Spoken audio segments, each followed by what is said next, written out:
Hello, my name is Nova Loco Luco, and welcome to Doveland.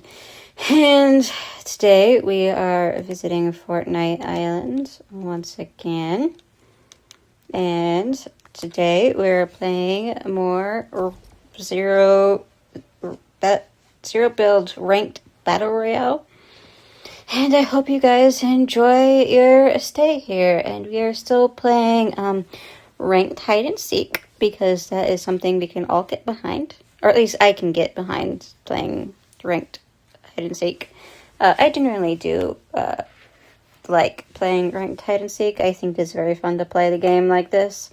And I was generally thinking about playing some Delulu, but I don't got time to be banned for saying something like fuck, or genuinely just crashing out, and taunting other players, or doing like trash talk in general. Like, I don't got time for that. I mean, where would all my background gameplay go? And then how would I try to play the game Escape OE again, which I do really want to finish that game, guys, but I'm scared to finish it. But maybe after I have edited and recorded both the Avengers review and the Iron Man review that I'm recording right now, maybe I'll do it. And since this movie does take so anyways, let us begin our movie review of Iron Man. So this movie does take place with a war being its main theme. So there will be discussions of war. So trigger warning for that, guys. Genuine trigger warning for that. As well, there is also going to be some intense subjects briefly mentioned. So just a brief mention of torture and working with kidnapping and all of that stuff. So be warned for that. But this is our movie review YouTube, so keep that in mind. Please keep that in mind. Thank you. Anyways, guys, we are reviewing Marvel Studios' Iron Man. Now, it's been a hot minute since I've actually seen this movie. It did come out in 2008, and I think I watched the movie in 2010 or 2011, so I would have... I almost dropped my charger. Charger almost fell. That would have been bad. We're just gonna float here for a second while I readjust everything. Just gonna float here for a brief second. Let me get everything properly set up. So anyways, this movie came out in 2008. I think I watched it in 2010 or 2011. But anyways, I would have been 8 or 9 years of age at the time I actually watched this movie. So I practically don't remember anything about this movie. So this movie is practically brand new to me, guys. So I'm going to be typing up my pure, unfiltered thoughts on this movie right here and right now. I don't have a weapon. Shoot. I don't have a weapon. I do not have a weapon. That is bad. This is bad that I don't have a weapon. This is bad. That's very bad. But anyways, I don't remember anything about this movie. So blah, blah, blah. Giving you my thoughts on this movie right here, right now. So, guys, grab your drinks, grab your popcorn. We're going to be enjoying this movie together. We're going to be experiencing it for the first time at the same time, so that's cool. Have fun with that, guys. And let's start this movie. So, we start out with the song Back in Black by AC/DC, which I think is super cool that we start out with this song. And it's oddly fitting for this movie to start out with Back in Black by AC/DC, because, I mean, we do have the fact that he likes... I mean, he does canonically like the band, guys, so why are we surprised? So it is very fitting, since he canonically likes the band, for the movie to start out with this. Now, this guy in the opening scene also shows it. He also shows that he likes getting his picture taken with people, and it is very fitting for a self-centered billionaire type thing to do. And then you have the fact he's now in a war zone. You put a billionaire in a war zone. What did you expect was going to happen other than getting other than be a war zone being a war zone? I think it's hilarious. I love it so much. And we also see that Tony Stark is so reliant on tech, he tries to call for help with a phone in a war zone and then gets blown up by a bomb he made, which I think is hilarious. I hope this humbles him. Because he was being an arrogant little bitch.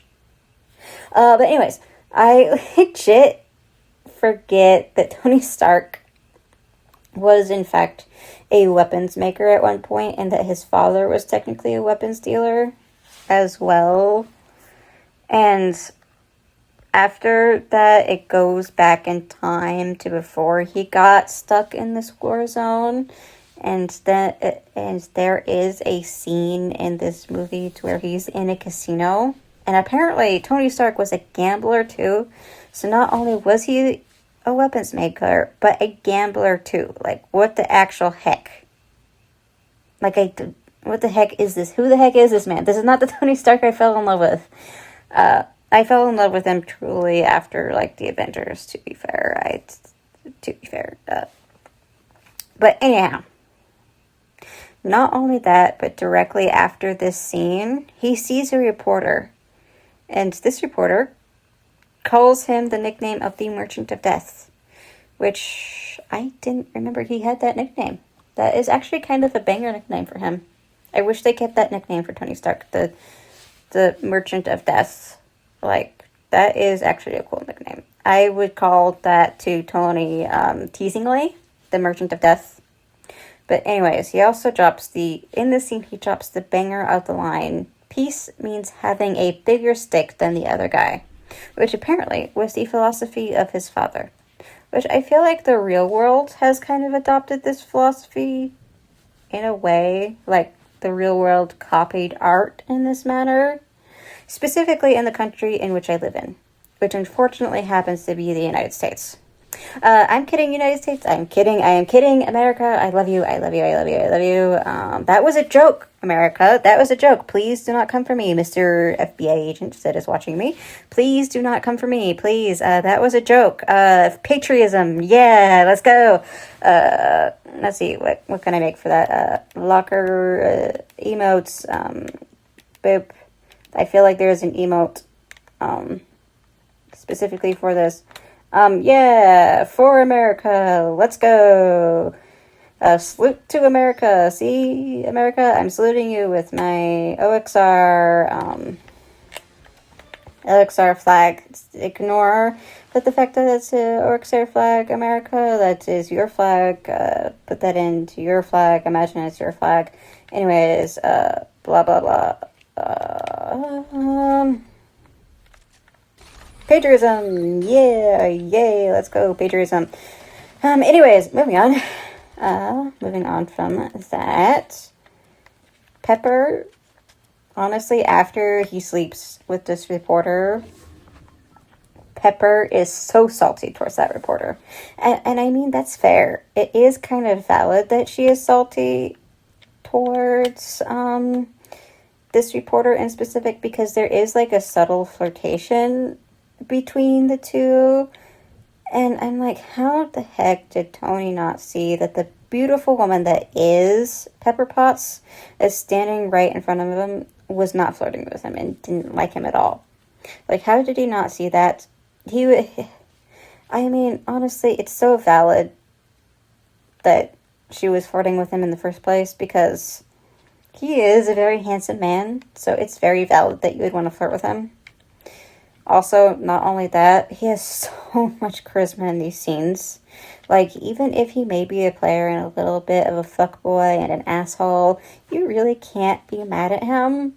Like, I don't know why, but normally I would call a man like Tony Stark a piece of trash. Normally, I would call him a billionaire piece of trash. Much like I would call some billionaire by the name of Elon Musk. Elon Musk. You didn't hear that? Nobody heard that? A piece of trash.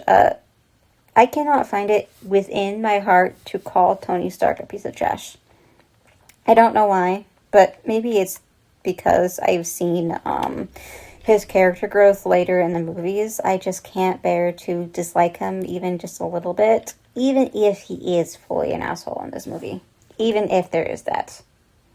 Also, side note, I just wanted to point out that in this movie, they didn't really translate the Arabic that they have, like through subtitles, but they did translate it through having another character translate the Arabic instead of just giving me subtitles, which I do think is great, because obviously Tony Stark wouldn't understand Arabic, so the fact that they had a translator there really immerses you within the movie. So I think that's a great little detail that the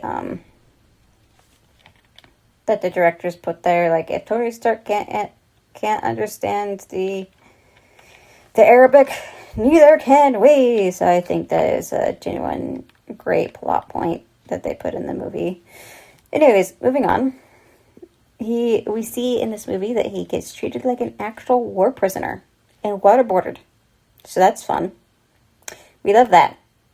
No, we don't. We don't like that the fact he is treated like a actual prisoner. I mean, can you imagine the PTSD from that now? He has to have PTSD from that. And he also has to get faced with the actual fact that his life work was being used for the bad guys in this war. And faced of the realities of what his weapons were actually being used for, and learned that the so-called 10 rings are his actual most loyal customers and were buying his weapons in reality, which must absolute suck balls to find that out. I mean, it must suck. Which during his captivity and learning this little fact prompts him to make the Mark I Iron Man suit. Which honestly I think is cool as heck. That's one hell of a motivator, to be fair. And then, there's this whole montage of him making the suit, and he befriends this guy who is also a prisoner, I think, and was translating the Arabic for him. He befriends this guy, and during the movie, when they become friends, we find out his name is Yinsen. And Yinsen burns Tony Stark so well in the fact that they were talking about, if they have families and whatnot, and Tony was like, no, I don't really have a family. And to which Yinsen there just replies, so you're a man who has everything and nothing. And that is such a banger of a line, to be honest. That is like such a banger of a line. Like, we approve so much of that line.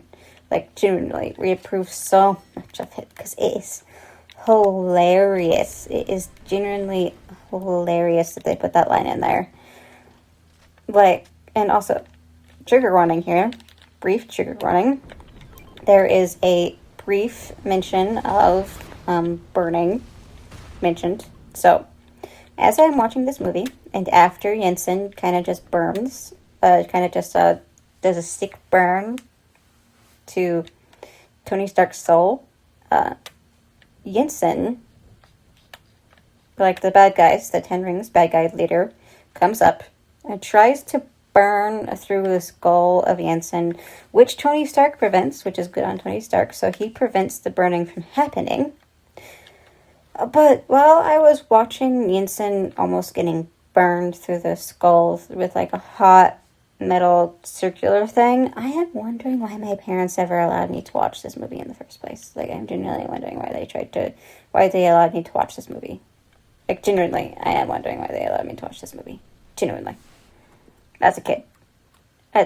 Much less at the ripe young age of 9, 10, 11. But anyways, that's fun. And so, later, we see that... Hi, I see you. I wondered where you went. Why are you hiding behind a rock? I see you. Move right along, dude.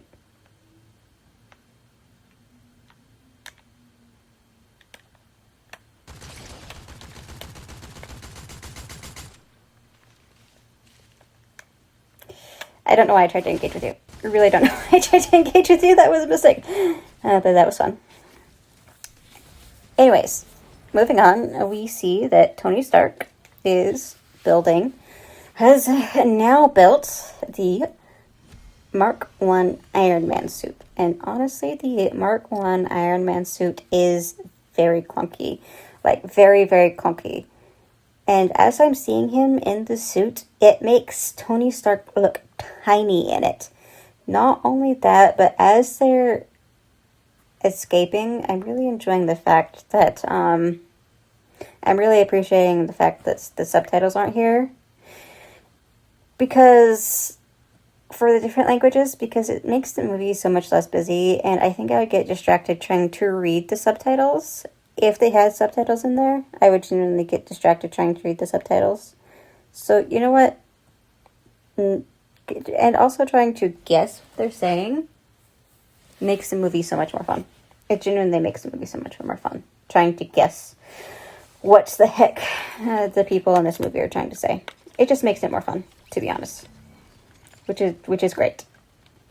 And also, Tony Stark's Mark 1 suit kind of reminds me of something in specific, which is the Iron Giant, like that old kid movie called The Iron Giant. I've never seen The Iron Giant, but I've seen pictures of it, and I can kind of see the similarities between the Mark 1 Iron Man suit and the Iron Giant in specific. So that's kind of cool that there's similarities between the two. Not only that, we have then Yinsen as Tony Stark's trying to escape. Yinsen is dying. We have Yinsen saying to Tony not to waste his life, and this is the point we really see Tony Stark trying to become better in this movie. Like, we see a character change, like a change in values starting to brew up within him. And boy, does he really fulfill the not wasting his life like 20 seconds later. And he's trying to defeat the bad guys. And when he's trying to defeat the bad guys, he reveals that he has added flamethrowers to that suit of his. And started burning like almost everything in sight. Which I think is kind of cool. And then as he's burning everything, there's of course explosives here. So then we have an explosion, like an actual explosion, and then him just flying out of that explosion in the middle of the explosion. Like, oh, what the actual heck? I mean, I do have to call this out. I think it would be genuinely unrealistic if that happened in real life. Like, Hank Green's correct me if I'm wrong. But if that happened in real life, I feel like if you're trapped in that metal suit of his, like that iron suit of his in real life, you would get boiled alive in that suit if there is an explosion of that nature. And specific, I feel like you would be boiled alive. So I think it would be genuinely unrealistic of Tony Stark to actually survive that. But oh well. We continue the movie. Hold on, I forget if I'm recording. We are recording. Great. Cool. I gotta resume my audio recording, so just a second here, guys. Let's go. Resuming that, or I might just put my phone audio recording into that. I don't know. But I generally do think he'd get boiled alive. But correct me if I'm wrong on that in the comments. Or Hank Green, make a video about that. About the realism of this in specific. Thank you, Hank Green. Bye-bye. Anyways. Now, after that explosion, Tony Stark comes across a couple of helicopters and manages to get himself out of captivity, which, good for Tony Stark for getting himself out of captivity like that. And the first thing this man wants to do after getting out of captivity, which I think is hilarious, is not go to the hospital like he should have. He doesn't want to go to the hospital. Instead, he wants a cheeseburger, which I think is hilarious. This man straight up just wants a cheeseburger after that horrifying event. And, I mean, same. I would want to skip the hospital, too, if I was him. But, like, generally, I'd want to skip the hospital, too. And instead, he goes to a press conference while eating the hamburger. And we get to see Phil Coulson introduced here at this interview, at this press conference. And here at this press conference, Stark is Phil Coulson here approaches Pepper Potts. He approaches Pepper Potts. Sorry, I forgot her name for just a second. Sorry, Pepper, that I forgot your name.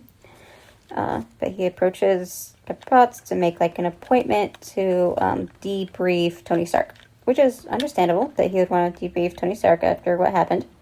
It is totally understandable that that would be a thing that would be needed. That is genuinely understandable that that would be a thing to do about, about Tony Stark being debriefed about the nature of his escape. But we don't get to see that interview at that meeting until much later in the movie. So that's fun. Phil Coulson just kind of got ghosted by Tony Stark for a while there. And now, based on the fact that on how Tony Stark is acting in this press conference, like after he got back from captivity, don't tell me Tony Stark does not have PTSD from the time at his captivity. And which is fair that he would have PTSD from that time, because he was in a war zone and he was a literal war prisoner for a while, and that gives actual soldiers PTSD. Like, it gives actual soldiers PTSD. So I wouldn't be surprised if he had PTSD from that event in specific. Like, I wouldn't be surprised at all if he had PTSD from all of this. And I feel kind of sorry for him if he has PTSD, because I know what it's like to live with PTSD, and it is not a fun time, let me tell you. It is not a fun time. But anyways, moving on from that, that bald guy with a beard that happens to have the name of Obadiah, that's supposed to be Tony Stark's right-hand man in business. Yeah, I don't like Obadiah Stane. I don't like him. He rubs me the wrong way. He kind of gives off creepy vibes, and for some reason, my gut instinct is telling me, like truly telling me not to trust this guy. Like, I have seen people like Obadiah Stane in real life, and they always give me the creeps. So, considering the fact that they give me the creeps, and I am almost proven right every single time about men like this, I would not be surprised if Obadiah Stane ended up evil somehow. I would not be surprised if he ended up evil. Like, I would not be surprised. So we'll see about this dude, if he ends up evil or not. You will see. Does this, still heal you? Oh, it still heals you. That's cool. Anyways, moving on. Tony Stark is testing the Mark II thrusters after he gets or the Mark II thrusters when he gets back from captivity, because he's building the Mark II suit to make some upgrades to the suit in specific. So that's cool. So he's making these upgrades, and while he's making these upgrades, he has these cute little robots, and now these robots make a cute little noise. And I'm not sure what to call it, what to call these noises. But they make the exact same noise as the robot Mr. Pip from the superhero movie called Zoom. And now, I used to watch this movie a lot as a child, so this was kind of a nostalgic throwback to me, for me in specific to my childhood, because I used to watch that movie all the time, and it was kind of refreshing to hear a familiar sound during Iron Man, the movie, and we hear these little Mr. Pip-esque sounds throughout the movie from Tony Stark's robots, which I think is really cool. And I'll actually put up the sound Mr. Pip used to make here, right here. So we're going to have, like, a pause for a second, like, a pause real quick here for a second to put up Mr. Pip's sound. Anyways, now that you have heard Mr. Pip's sound, do not tell me that does not sound like the sound of Tony Stark's robots. Do not tell me it doesn't sound like that. But anyways, they make that type of sound. Now, after the Mark II suit is built, and now that I've seen it, the Mark II suit is much sleeker and much prettier than the Mark I suit. However, the Mark II suit, and I do genuinely love the design of the Mark II suit. However, there's one thing. The Mark II suit does kind of remind me of a villain from another childhood movie that I used to watch, and that is specifically the movie Robots. And there is a character in the movie Robots by the name of Ratchet. And he is the villain in that movie. And I don't know, I just can't get that out of my head when watching Tony Stark fly around in the Mark II suit as essentially Ratchet from the movie Robots. Which I don't know if Marvel did that on purpose, like made the design eerily similar to that guy. I don't know if they did or not. I'm sure it was purely a design accident that they made the two look similar. Like, I'm pretty sure that it was a design accident that they made it the same way, kind of. But anyways, I just think it is hilarious that the two look so similar. Like, I think it is genuinely hilarious. But anyways, moving on. So, there is a bunch of flying around for Tony Stark, and he flies, around the city, and he flies into space. After he flies around Los Angeles or wherever he is in California, he flies around the city in California just a bit. And then after he does that, flies around the city, he flies into space. And then his suit ices up after he flies into space, which is fair because it is cold up there. Airplanes also ice up that far into the atmosphere. Fun fact if you didn't know that already, guys. So he ices up just a little bit, and then after that, he crashes the Mark II suit onto one of his fancy sports cars, and ouch, that looked like it hurt. That genuinely does look like it hurt a lot when he crashes into one of his fancy sport cars. I feel sorry for his fancy sport car, to be fair. And so, after that, we kind of do... Where was I going with this, guys? Where was I going with this? I lost my place.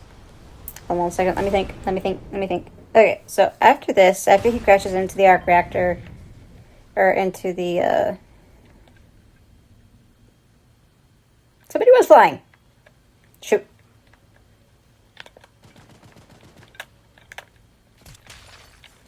shoot, somebody was flying. Oh, they don't see me. They don't see me. Yeet. Goodbye. They don't see me. That's great. That's great that they don't see me. They don't see me at all. I successfully hid from them. Goodbye, guys. We're yeeting ourselves out of here as fast as we can. I didn't even realize that there's another person there with me up in those mountains. I'm going to put this here real quick. Grab this medkit, and we are going to launch ourselves away from enemy territory. Yeet! Let's go. Anyways, next. After he crashes into the car, it cuts to a scene of Pepper putting a box on his desk, and we see that Pepper actually gave him a gift, which is honestly super cute that Pepper gave him a gift. I think that is super cute of her to do. Like, it just shows you how much Pepper actually likes Tony Stark, which I think is adorable. I think that is genuinely adorable to see that. But anyways, the gift is, she made a little thing of the arc reactor, like his old arc reactor. She put that into like a glass case and put like a little engraving onto his old arc reactor and put the words, "Proof that Tony Stark has a heart." And I genuinely always wondered where that had originally came from. Where that statement had originally came from, because there's necklaces with that on there. And I think it's super cute that Pepper had made that for him. I really think it's super cute. It's a very thoughtful gift from Pepper, to be honest. It is truly a thoughtful gift. And I think it's super cute that she gave him that gift. Anyways, moving on. Now, I have also wondered where Tony Stark and how Tony Stark got the idea for the energy repulsors. And it seems like pure accident that he got that idea, because it is out of anger that he made those, as well as the fact that it seems like he genuinely wanted to like actually stop the terrorists over in Afghanistan. So that's why he made those energy repulsors in the first place, which, man, what a change in values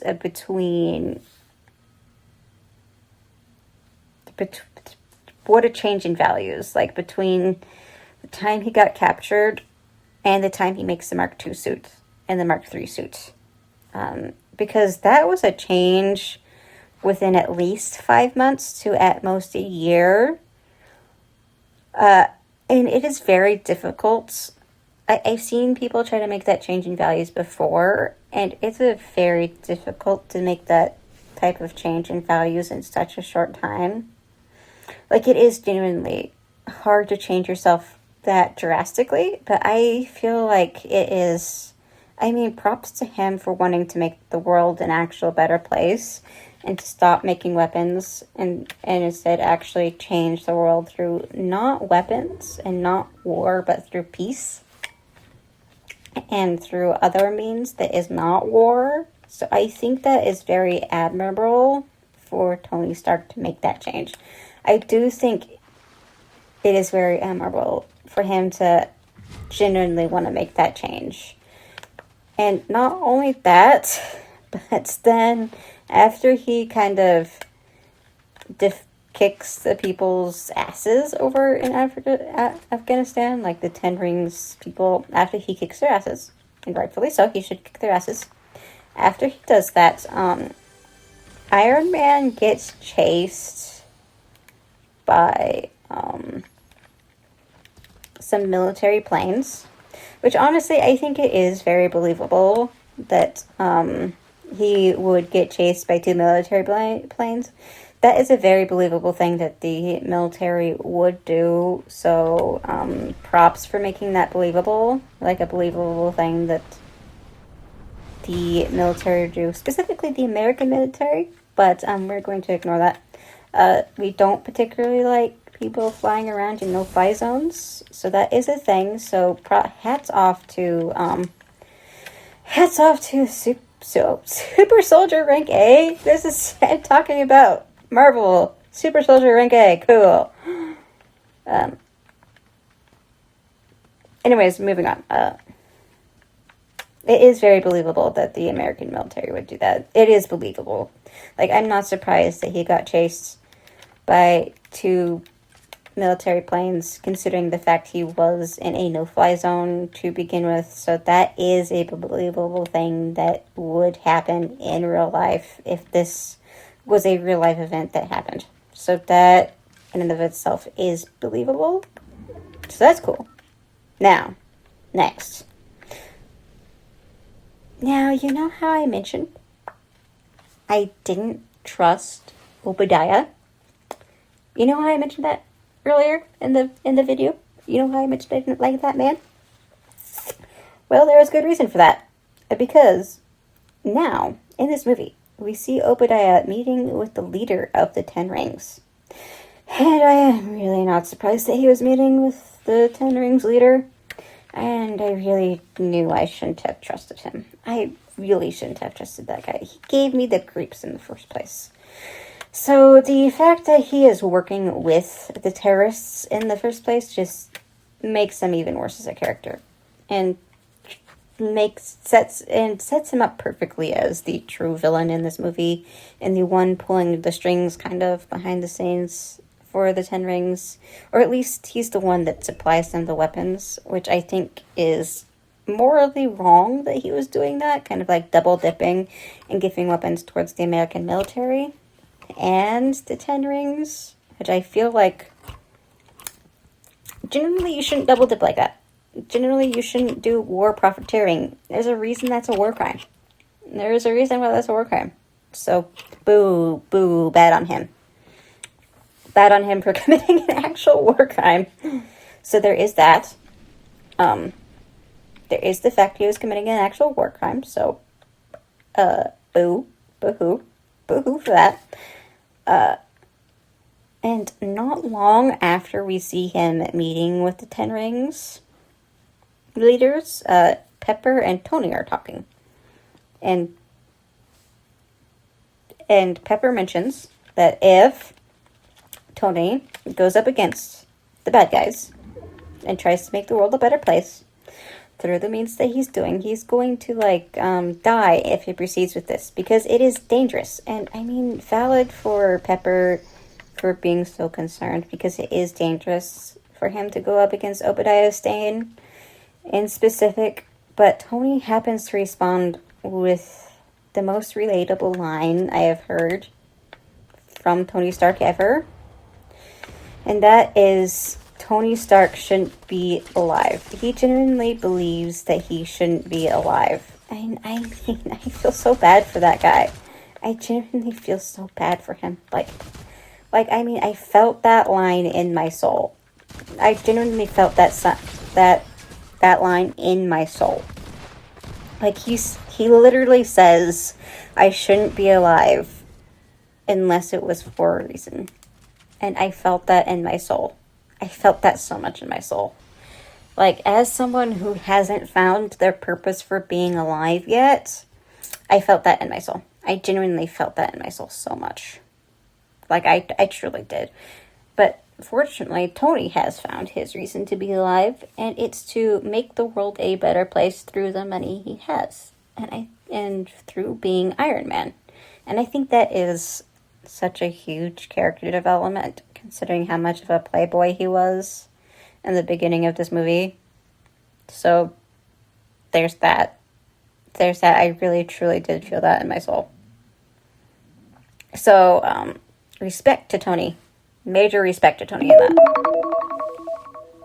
Oops, my timer went off. Sorry guys, that was my 40-minute timer. Because I wanted to see how long I was recording for. Apparently, I've been recording for 39 minutes and 56 seconds. Which is interesting. So, I'm going to take a pause. Take a little bit of a mind break. Take a few breaths. Take a sip of water.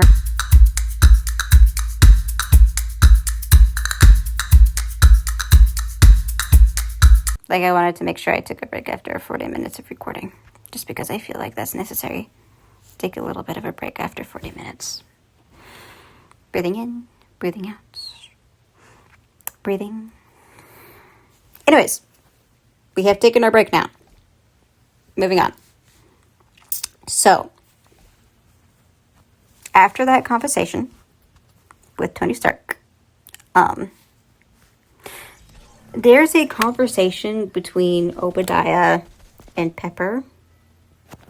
And oh my gosh, their conversation is so creepy. Like, Obadiah was being so unnecessarily creepy and hostile to Pepper. Like, if that was... Crap. Sorry, guys. I accidentally exited out of that. Sorry, I apologize. I accidentally exited out of Fortnite. We're gonna pretend that didn't exist. I am having so much trouble with my audio recordings this time around. I'm sorry for that, guys. But Obadiah's conversation with Pepper in specific is so unnecessarily creepy, and he was being so unnecessarily hostile towards Pepper. And he says to Pepper, "You are a very rare woman," which is not something I would particularly want to hear from somebody who is my higher up, and it is my boss. Like, I would not want to hear that from my boss, to be fair. Or hear that, I mean, and you wouldn't want to hear that either from someone who's also being vaguely threatening to you. Like, that just rubs me the wrong way in so many levels. I hate that man. Genuinely hate that man. He was being so unnecessarily creepy towards Pepper, and I feel so sorry for Pepper in that scene. Like, genuinely feel so sorry for her. And then it's also in this moment in the movie where Obadiah and Pepper are having this conversation that we find out that that Obadiah Stane was actually the one who ordered the hit over on Tony.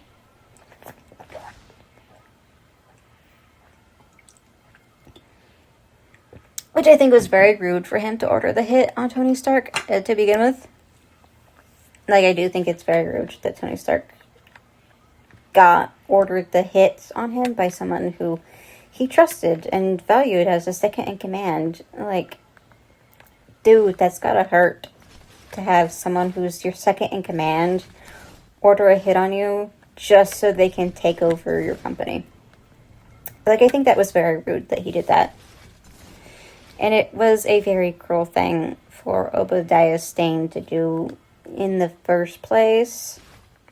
And then after that, Obadiah Stane has the balls to try to take the arc reactor from Tony Stark's heart, which is a cruel thing to do to begin with. Like, you're taking away the life of my favorite superhero, or trying to take away the life of my favorite superhero, which is a very rude thing for him to do, to try to take away the life of my favorite superhero. Like, boo for him. Boo for Obadiah Stane trying to take away the life of my favorite superhero. Like, that 0 out of 10. Bad move. I hate him even more now. I didn't need any more reasons to hate the man, but I hate the man even more now. You truly didn't need any more reason to hate the man, but anyways, there's that. Like, but fortunately, Pepper seems to be on that and, like, getting people together to go, like, help Tony. That is good, because Pepper calls somebody, the military. She calls Rodney to go help Tony Stark, which is great, and to go find him and to go help him.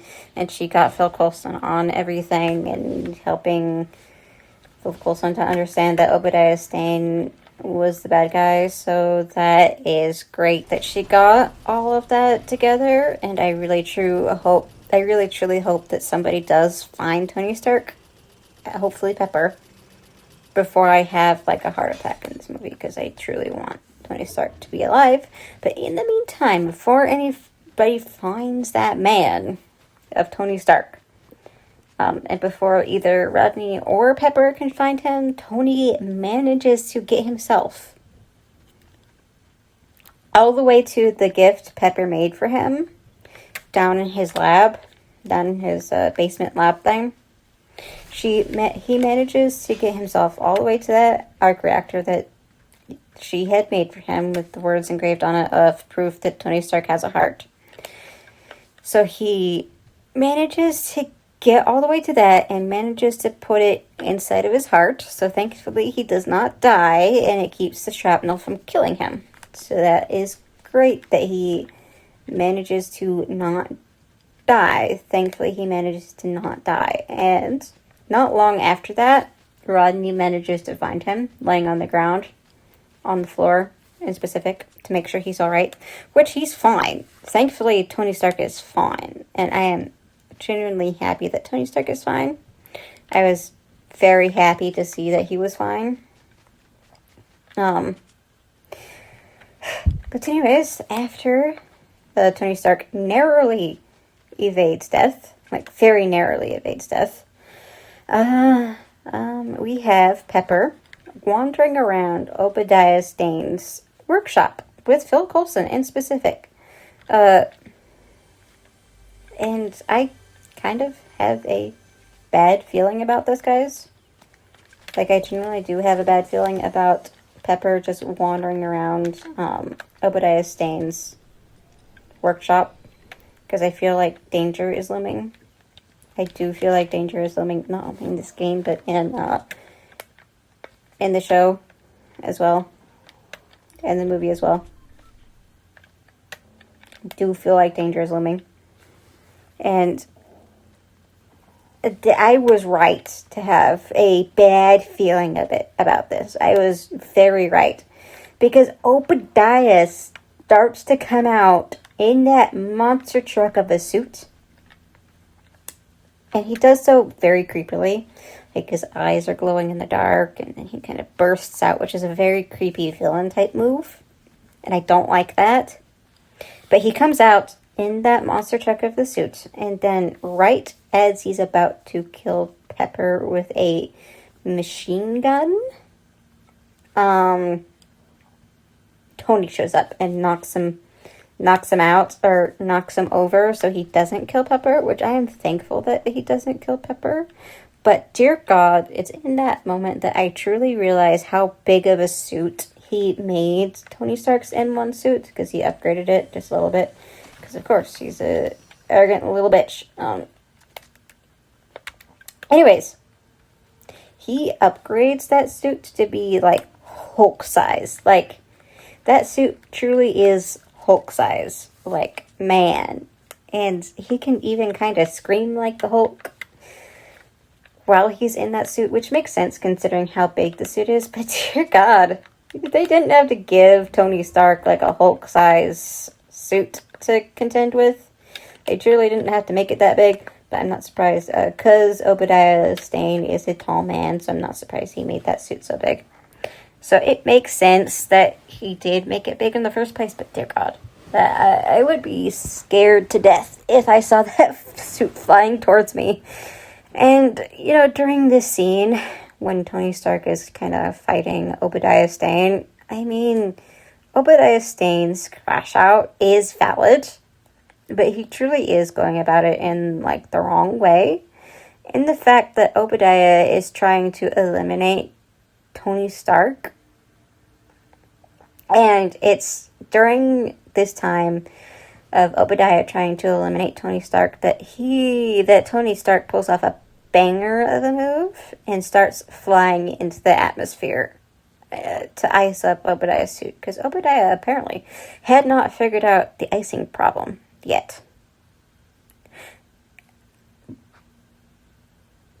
And so he managed to buy himself some time to figure out how to, like, you know, stop Obadiah Stane while in the suit. So he did manage to buy himself some time.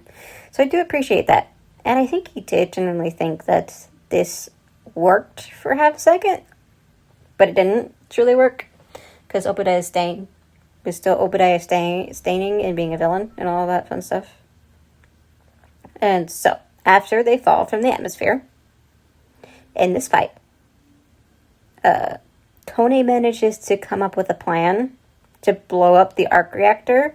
You know, the big one that's underneath the building of the roof that they're standing on. And you see, the thing is,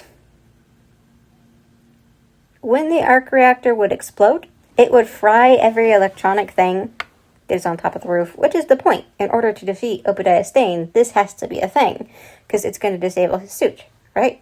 And so, like, there's this whole dramatic thing of, yeah, you know, wait, Pepper, wait to disable this, wait to blow up the arc reactor until I can get off the roof. And there's this whole dramatic thing. This whole dramatic fight up on the roof while Pepper gets that ready. And so it's a great plan. I like this plan. It's a great plan so far. However, it goes wrong. Like any great plan, something always has to go wrong. And that is that Tony Stark is now on the roof, stuck on the roof. And Pepper has to push the button. Because there's no way he's not remaining stuck on this roof. There's no way he can get down now. And so Pepper fries the button and it fries everything up there. And the arc reactor makes this big boom and electricity, and it makes kind of a lightning storm type thing and thunder and all of that. And Tony Stark, I think, legit dies for half a second, because it disables, of course it disables his arc reactor that's in his heart. So I think he legit dies for half a second, which is kind of alarming that he legit dies for half a second. I was not expecting that. I was genuinely not expecting that. And so it's not long after, and so we're in suspense, but Tony Stark ends up not dying. We all know this, because there's a few other Iron Man movies after this. And, you know, they're kind of, and it's at this point, they're kind of, you know, wrapping up the movie. They're wrapping it up and all of that fun stuff. And, you know, Phil Coulson debriefs him and is like, you know, blah, blah, blah, stick to this script. You won't die, or you won't, like, this mess will be cleaned up if you give this statement to the press. Yada, yada, yada. And it's during this press talk that Tony Stark does something I do not remember was in the first movie in specific. And it's that you know that famous line to where Tony Stark is like, I am Iron Man. Like, I do not remember that was in the first movie. Genuinely do not remember that was there. Like, but that's cool as heck, though, that was in the first movie. I thought it was, like, later on within the Iron Man series, like in Iron Man 2 or something, that line came up in the first place. Like, I genuinely thought it was in, like, the second or third movie that he said that line. But, I mean, okay, we ball. Oh, crap, there's a bush right over there. If only I was over there instead of right here on this mountain. Oh, well, we play the role of sniper. Or at least the role of, I want to see if anybody tries to come near me. Anyways. Moving on. I truly don't remember that was originally in the movie, so I think that's kind of cool as heck that was originally in the movie, the original Iron Man. However, it is with that line that the movie ends, and we have credits now. And in true Marvel fashion, after the credits, there is an end credit scene where Tony Stark meets Nick Fury, the director of S.H.I.E.L.D. And that is when Nick Fury introduces the idea of the Avengers Initiative to Tony Stark in the first place. And I was truly wondering how Tony Stark managed to learn about the Avengers Initiative in the first place. So that is kind of cool to figure out where he learned about it in the first place. So that is kind of cool. I do appreciate that little detail that they stuck that in there on how he learned about the Avengers Initiative. Like, I know he didn't make the cut originally. Like, I truly know he didn't make the cut originally in the movie. We find that out in, like, I think we find that he didn't find that out that he didn't make the cut in about the Avengers movie, which you guys will see that before you'll see this one, that movie review. This movie review, the Avengers movie review before you see this movie review. So that is cool that we find out that's the thing. And it is with that end credit scene that the movie comes to an end. And honestly, I really enjoyed the movie. I really enjoyed watching it again. It was a fun watch. And I liked the somewhat somber mode that had in it, as well as the somber mood in it, as well as some funny points in the movie to begin with. So I really did enjoy the movie. I enjoyed the movie quite a lot. Yeah, just in general, it was a great movie to watch, and I would love to watch it again. I think it's gonna be on my roster of movies, of comfort movies that I can rewatch. Like, it's not gonna be like a main comfort movie, but I will rewatch it again because that was a very fun watch. And I think, like, if I'm sick or something, it'd be a fun movie to put on and, like, chill and relax to. It was genuinely a fun watch. I would recommend watching it because I did enjoy it quite a lot. If you guys want to watch it for yourselves, you can. It's on Disney Plus, of course, and then it's also on Amazon Prime to rent. So if you don't want to buy, like, a subscription, you can rent it through Amazon Prime for, like, $5, I think. I got it for $1.99, so but that's only because I had a coupon for it. So there is that. You can rent it on Amazon. You can also watch on Disney Plus and all of that fun stuff. I would totally recommend watching through it if you haven't watched through it yourself, because it is a fun watch. It is a genuinely fun watch. But anyhow, that ends this video. This has been Nova Luco Loco, and we are passing on through Doveland now. And I will see you guys in the next video. Bye-bye!